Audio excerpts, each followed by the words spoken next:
അടുത്ത ഒരു ഇക്വേഷനോട്ട് നമ്മൾ പോവാണ്. അടുത്ത ഒരു ഇക്വേഷൻ, ഞാൻ ഒരു ഇക്വേഷൻ പറയാം, നിങ്ങൾ കേട്ടിട്ടുള്ള ഇക്വേഷനാണ്. S is equal to ut plus half at square. S equal to ut plus half at square. ശരിയോ തെറ്റോ? നമ്മൾ പഠിച്ച ഇക്വേഷനാണ്, ശരിയാണെന്ന് നമുക്കറിയാം അല്ലേ? ചലന സമവാക്യ ഇക്വേഷൻ ഓഫ് മോഷനിലെ S equal to ut plus half at square ശരിയാണെന്ന് നമുക്കറിയാം. നമ്മൾ ചെക്ക് ചെയ്യാൻ പോലും ശരിയാണോ? അപ്പം check the equation. S equal to ut plus half at square. അവിടെ S എന്താണ്, U എന്താണ്, A എന്താണ്, T എന്താണ്, അതൊക്കെ നമുക്കറിയാം. S displacement, U initial velocity, T time, A acceleration. അപ്പൊ ഇതിൽ ഏതെങ്കിലും ടേമുകളുടെ ഡയമെൻഷൻ അറിയാൻ വയ്യാതെ ഉണ്ടോ? ഞാൻ പ്രത്യേകം എഴുതണോ? എസിന്റെ ഡയമെൻഷൻ എന്തുവാ? ഡയമെൻഷൻ ഓഫ് എസ് എഴുതാം. ഡയമെൻഷൻ ഓഫ് എസ് എത്ര? Dimension of S n raised to 1. Dimensions of U, velocity L t raised to minus 1. L t raised to minus 1. Half dimension ഇല്ല. A L t raised to minus 2.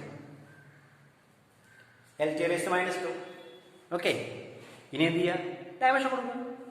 അവ കൊടുത്താൽ എസിന് പകരം L raised to 1 equal to L raised to S മാത്രമേ ഉള്ളൂ. LHS RHS UT, യുവിന് പകരം L t raised to minus 1 into time t raised to 1 plus ഹാഫിന് dimension ഇല്ല. ബാക്കി A L t raised to minus 2 into time square. T square ആകുമ്പോൾ time square, Tക്ക് t raised to 1, അപ്പൊ T സ്ക്വയറിന് t raised to 2, t raised to 1 time, അപ്പൊ T സ്ക്വയറോ t raised to, അപ്പൊ into t raised to 2. അപ്പൊ എന്ത് സംഭവിച്ചു നോക്കിയേ? t raised to minus 1, t raised to 1 cancel ആയി പോയില്ലേ? t raised to minus 2, t raised to 2, ഒന്ന് പ്ലസ് പവറും ഒന്ന് മൈനസ് പവറും കൂട്ടുമ്പോൾ എന്ത് ചെയ്യും? ആഡ് ചെയ്യുമ്പോൾ എന്ത് വരും? t raised to minus 2, t raised to plus 2, add ചെയ്യുമ്പോൾ t raised to minus 2 plus 2, t raised to 0, 1. So answer L raised to 1 equal to, ഇവിടെ first time L raised to 1 plus second time L raised to 1. ഇത് add ചെയ്ത രീതികളായിരുന്നു. L raised to 1 plus L raised to 1 2 L raised to 1 അല്ലേ? അങ്ങനെ add ചെയ്യണ്ട. ഇപ്പൊ എത്ര term ഉണ്ട് മൊത്തം? ഇപ്പൊ എത്ര ടേമായി? 1 2 3 ടേം ആകില്ലേ? നമ്മുടെ ഒറിജിനൽ ഇക്വേഷനിൽ എത്ര ടേം ഉണ്ടായിരുന്നു? 3 ടേം ഉണ്ട്. ഒറിജിനൽ ഇക്വേഷനിൽ 3 ടേം. ഡയമെൻഷൻ എഴുതി വന്നപ്പോഴോ 3 ടേം. ആ 3 ടേമിന്റെയും ഡയമെൻഷൻ സെയിം ആണോ? 3 ടേമിന്റെയും ഡയമെൻഷൻ കിട്ടിയേക്കുന്നത് സെയിം ആണോ അല്ലയോ? സെയിം ആണല്ലോ. That means the equation is correct. അപ്പൊ ഇക്വേഷൻ കറക്റ്റ് ആണെങ്കിൽ LHS എത്ര ടേം ഉണ്ടോ, RHS എത്ര ടേം ഉണ്ടോ, ആ ടേമുകളുടെ എല്ലാം ഡയമെൻഷൻ തുല്യമാകണം. ഇവിടെ L raised to 1 പകരം L raised to 2 എന്നാ കിട്ടിയിരുന്നെങ്കിലോ? ഒരു ഇക്വേഷനിൽ L raised to 1 ഒരു ഇക്വേഷൻ L raised to 2 ആണ് കിട്ടിയതെങ്കിലോ? തെറ്റാണ് ഇക്വേഷൻ. കാരണം ഓരോ ടേമിന്റെയും ഡയമെൻഷൻ തുല്യമാകണം. പറയുന്നത് മനസ്സിലാകുന്നുണ്ടോ? ഓരോ ടേമിന്റെയും ഡയമെൻഷൻ തുല്യമാകണം. ഇവിടെ L raised to 2 അല്ല L raised to 1. അതുകൊണ്ട് equation is not correct, wrong ആണ്. അപ്പൊ ഇവിടെ എന്താ വന്നേക്കുന്നത്? L raised to 1 വന്നേക്കുന്നത്. അപ്പൊ എഴുതുമ്പോ ഇങ്ങനെ dimensions of LHS and each term of RHS are same. LHSന്റെ ഡയമെൻഷനും RHSലെ ഓരോ ടേമിന്റെ ഡയമെൻഷനും സെയിം ആണ്. ആയതുകൊണ്ട് the equation is correct. Okay, clear ആയല്ലോ? അപ്പൊ ഇതുപോലെ ഞാൻ വേറൊരു ഇക്വേഷൻ പറയാൻ പോവാം. ഞാൻ ഒരു ആപ്ലിക്കേഷൻ ഒന്ന് മാറ്റുക. തന്നിരിക്കുന്ന ഇക്വേഷനിൽ നിന്ന് ഒരു അൺനോൺ ക്വാണ്ടിറ്റിയുടെ ഡയമെൻഷനോ യൂണിറ്റോ നമുക്ക് കണ്ടുപിടിക്കണം. ഫസ്റ്റ് ആപ്ലിക്കേഷന്റെ സബ് ആപ്ലിക്കേഷൻ. ഇതിനകത്ത് വരുന്ന വേറൊരു ടൈപ്പ്. നമ്മൾ പ്രോബ്ലം എങ്ങനെ ചോദിക്കുമെന്ന് പറയാൻ പറ്റത്തില്ല. അപ്പൊ ഞാൻ ഇക്വേഷൻ പറയട്ടോ. തന്നിരിക്കുന്ന ഇക്വേഷൻ പറയാൻ പോകുന്നു. ഫോഴ്സ് ഇക്വേഷൻ പറയുന്നത് force F is equal to AT plus BT square. ഇതാണെങ്കിൽ നിങ്ങൾ കൂടെ എഴുതിക്കൊള്ളാം. ഒരു പേപ്പർ എടുക്കുക. റഫ് ബുക്ക് നമ്മളെ കയ്യിരിപ്പുണ്ടല്ലോ. നിങ്ങൾ എല്ലാവരും കയ്യിൽ റഫ് ബുക്ക് ഇരിപ്പില്ലേ? എന്താ ഉറക്കം വരുന്നോ? ഇല്ലല്ലോ, ഇല്ല. അപ്പോ തന്നിരിക്കുന്ന equation F is equal to AT plus BT square. F എന്തായിരിക്കും? Force. T time. AB constant. അപ്പൊ F is the force, T is the time, A and B are constants.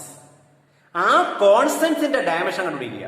അപ്പൊ ഈ equation find dimension of A and എയുടെയും ബിയുടെയും dimension പ്രത്യേകം കണ്ടുപിടിക്കുക. Okay, ചെയ്യാലോ. അപ്പൊ നമ്മൾ ഈ ചെക്ക് ചെയ്ത രീതി അറിയാലോ. ഇത് ഈ നമുക്ക് തന്നിരിക്കുന്ന F is equal to AT plus BT square എന്ന് പറയുന്ന ഇക്വേഷൻ ചെക്ക് ചെയ്യാനല്ല പറഞ്ഞേക്കുന്നത്. ചെക്ക് ചെയ്യണ്ട. തന്നിരിക്കുന്ന ഇക്വേഷനിൽ എയുടെയും ബിയുടെയും ഡയമെൻഷൻ കണ്ടുപിടിക്കുക.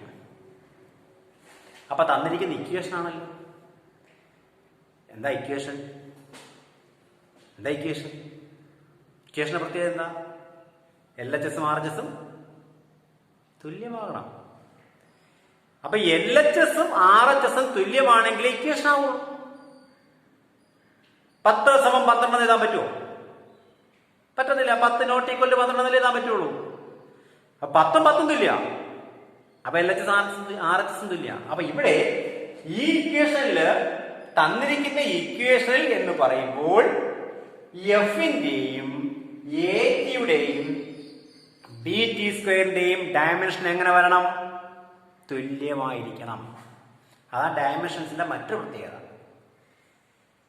അപ്പൊ തന്നിരിക്കുന്ന ഇക്വേഷനില് ഓരോ ക്വാണ്ടിറ്റിയുടെയും ഡയമെൻഷൻസ് തുല്യമാണ്.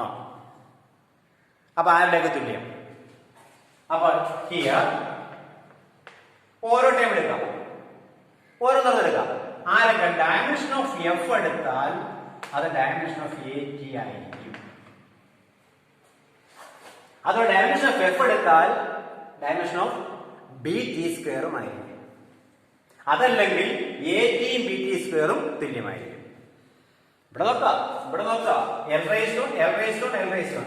അപ്പൊ ഈ ടേമും തുല്യമാണ്, ഈ ടേമും ഇത് തുല്യമാണ്, ഇത് തുല്യമാണ്. 3 ടേമുകൾ അങ്ങോട്ടും ഇങ്ങോട്ടും തുല്യമാണ്. അപ്പൊ ഇനി കൊടുക്കുക, വാല്യൂ എടുക്കുക. Force dimension dimension of force MLT raised to -2 equal to എക്ക് ഡയമെൻഷൻ ഇല്ല. അങ്ങനെ തന്നെ കിട്ടേണ്ടത്. ഡയമെൻഷൻ ഇല്ലാത്ത കോൺസ്റ്റന്റ് ആണെങ്കിൽ നമുക്ക് ഡയമെൻഷൻ കൊടുക്കണ്ട. ഇവിടെ ഡയമെൻഷൻ കണ്ടുപിടിക്കാനാ പറഞ്ഞേക്കുന്നത്. അപ്പൊ എന്തുണ്ട്? ഡയമെൻഷൻ ഉണ്ട്. അല്ലെങ്കിൽ കണ്ടുപിടിക്കുമ്പോൾ ഡയമെൻഷൻ ഇല്ലാന്ന് കിട്ടും. അപ്പൊ നമുക്ക് ഡയമെൻഷൻ അറിയത്തില്ല. അപ്പൊ ഏന്ന് കിട്ടും. ഇനി ഡയമെൻഷൻ ഓഫ് T എത്ര? T raised to 1. ഈ T raised to 1 ഇപ്പുറം വരട്ടെ. അപ്പൊ dimension of A equal to MLT raised to -2 by T raised to 1. ആ T raised ഒന്ന് മോളിൽ പോട്ടെ. അപ്പൊ എന്താവും? T raised to -1 ആവൂലേ? അപ്പൊ MLT raised to -2 into T raised to -1. MLT raised to -2 into T raised to -1. T raised to -2, T raised to -1, T raised to -3. So dimension of A is MLT raised to -3. അപ്പൊ ചോദിക്കുകയാണ് what's a unit of A എന്ന് ചോദിച്ചാലോ? A എന്ന ക്വാണ്ടിറ്റിയുടെ unit ഏതാ പറഞ്ഞാലോ? Unit of A നമുക്ക് എഴുതാം. Unit of A equal to ഇവിടെ മാസ് ലെങ്ത് ടൈമിന്റെ കളിയല്ലേ, അതിന്റെ SI യൂണിറ്റ് നമുക്കറിയാലോ. മാസിന്റെ യൂണിറ്റ് എന്തുവാ കൊടുക്കുക? മാസിന്റെ യൂണിറ്റ് കിലോഗ്രാം എന്ന്, ലെങ്ത് മീറ്റർ എന്ന്, ടൈം സെക്കൻഡ് ആണ് കൊടുക്കുക. പക്ഷെ പവർ വരുമ്പോ പവർ അതുപോലെ അങ്ങ് കൊടുത്തേക്കണം. അപ്പൊ നോക്കാം, മാസിന്റെ പവർ 1 അല്ലേ, അപ്പൊ kilogram raise to 1, kilogram raise to 1. Length അല്ലേ, metre raise to 1. Time second അല്ലേ, സെക്കൻഡ്. പക്ഷെ സെക്കൻഡ് എഴുതുമ്പോ സെക്കൻഡ് പവർ എത്രയാ? ടി റൈസ് ടു -3 അല്ലേ വന്നേക്കുന്നത്. അപ്പൊ സെക്കൻഡ് റൈസ് ടു -3 യൂണിറ്റ് ആയില്ലേ? Kilogram metre second raise to -3. Clear ആയോ? ഇനി ഒന്നും കൂടെ ഉണ്ട്, നമ്മുടെ ആൻസർ ആയില്ല. ഡയമെൻഷൻ ഓഫ് എ മാത്രമേ ആയുള്ളൂ. ഇത് ഡയമെൻഷൻ ഓഫ് ബി കണ്ടുപിടിച്ചൂടെ? ഇതുപോലെ ഡയമെൻഷൻ ഓഫ് ബി എന്ന് കണ്ടുപിടിച്ചേ. Dimension of F equal to dimension of B T square അല്ലേ? എല്ലാ ടേമിന്റെ ഡയമെൻഷൻ തുല്യമാണ്, ഓരോ ടേമിന്റെ ഡയമെൻഷൻ തുല്യമാണ്. അപ്പൊ എഫ് എടുത്താലും എ ടി എടുത്താലും തുല്യമാണ്, അതൊരു എഫ് എടുത്താലും ബി ടി സ്ക്വയർ എടുത്താലും തുല്യമാണ്. അപ്പൊ കൊടുത്താൽ M L T raise to -2 equal to B into T square. ബിക്ക് ഡയമെൻഷൻ ഇല്ല, അല്ല സോറി, ബിക്ക് ഡയമെൻഷൻ ഉണ്ട്, അതറിയില്ല, അത് കണ്ടുപിടിക്കണം. അത് അതുപോലെ ഇട്ടേക്കുക, ബി ഡയമെൻഷൻ അതുപോലെ ഇട്ടേക്കുക. ടി സ്ക്വയർ, ടി സ്ക്വയറിൽ ഇപ്പുറം വരട്ടെ. അപ്പോൾ dimension of B is equal എത്ര?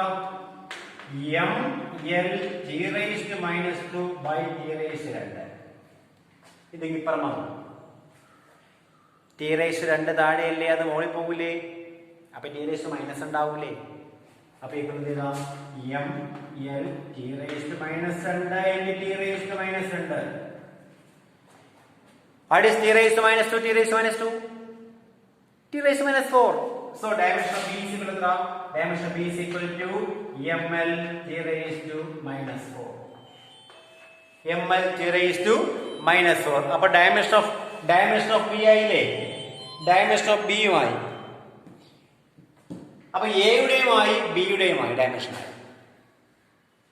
അപ്പൊ ഡയമെൻഷൻ ഓഫ് B യുടെ യൂണിറ്റ് വെച്ചാലോ, B യുടെ യൂണിറ്റ് വെച്ചാലോ, B യുടെ യൂണിറ്റ് വെച്ചാലോ, ഏത്? Kilogram, mass, metre, second raise to -4. അപ്പൊ ഇങ്ങനെ തന്നിരിക്കുന്ന ഇക്വേഷനില് ഒരു അൺനോൺ ക്വാണ്ടിറ്റിയുടെ ഡയമെൻഷനോ യൂണിറ്റോ കണ്ടുപിടിക്കാൻ പറഞ്ഞാൽ നമുക്ക് ഡയമെൻഷൻ മെത്തേഡ് ഉപയോഗിച്ച് കണ്ടുപിടിക്കാം. ക്ലിയർ ആയോ? ക്ലിയർ ആയില്ലേ? എന്തെങ്കിലും ഡൗട്ട് ഉണ്ടോ? എന്താ ഒരു വിഷമം? മനസ്സിലാകുന്നില്ല? നമ്മൾ നേരിട്ടുള്ള ക്ലാസ് ആണെങ്കിൽ നമുക്ക് എന്ത് ചെയ്യാം, നിങ്ങൾ മനസ്സിലാകുന്നുണ്ടോ ഇല്ലയോ എന്ന് എനിക്ക് നിങ്ങളുടെ എക്സ്പ്രഷൻ കാണുമ്പോൾ അറിയാൻ പറ്റും. ഇപ്പം നമുക്ക് ഓൺലൈൻ ക്ലാസ് ആകുമ്പോഴത്തേക്ക് നമുക്ക് നേരിട്ട് ചോദിക്കാനേ പറ്റുള്ളൂ. നിങ്ങൾക്ക് മനസ്സിലാകുന്നു എന്നാണ് എൻ്റെ ഒരു വിശ്വാസം. കാരണം ആരും സംശയങ്ങളൊന്നും ചോദിക്കുന്നില്ല. സംശയങ്ങളൊക്കെ ചോദിക്കുക. തീർച്ചയായിട്ടും നിങ്ങൾ ഏത് സംശയം ഉണ്ടെങ്കിലും നിങ്ങൾ ചോദിക്കുക, ഞാൻ പറഞ്ഞുതരാം. ഓക്കെ.